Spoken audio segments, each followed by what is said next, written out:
ولك بعد 600 يوم من الحرب لسه فاكر ان في شعب محاصر وجاي تودي له مساعدات؟ ان كان على المساعدات العالم كله بعت مساعدات، لكن اكثر من 70% منها مساعدات مصرية.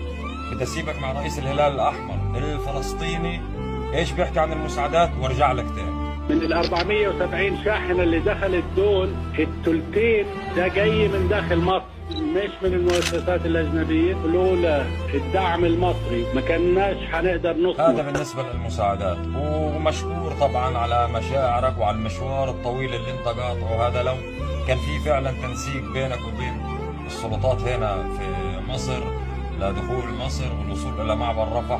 لكن انت بتقول لي بدي اكسر الحصار. كيف بدك تكسر الحصار؟ يعني انت شفت السفينه اللي اجت من كم يوم والاحتلال اخذها. حبيبي بدي احكي لك كلمتين. يعني اعتبر حالك واقف على معبر رفح الحين. المعبر جانبين، الجانب المصري اوكي، الجانب الاخر الحين تحت قبضه الاحتلال. احتلال محتل المعبر الفلسطيني وواقف عليه بالدبابات. انا بس اللي بدي استوعبه كيف بدك تكسر الحصار. يعني من كثر الشعارات اللي انت متعود عليها والحرب اللي بتحاربها على التيك توك وعلى الفيس وعلى السوشيال ميديا، يعني لحد ما اخذت شهرة يعني ان انت محاربين الكيبورد. الواقع مختلف، الواقع مختلف تماما.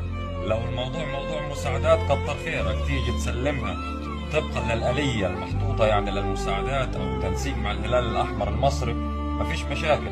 اما لو في دماغك حاجة ثانية، فمصر دولة ذات سيادة، والأمن القومي لمصر خط أحمر.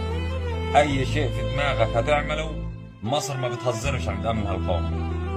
فمبدئيا مش هنتسرع في الحكم.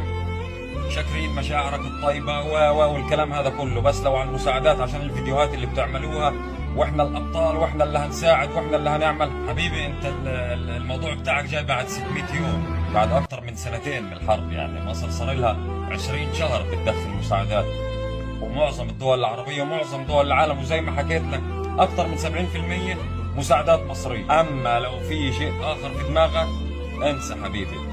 الامن القومي المصري خط احمر.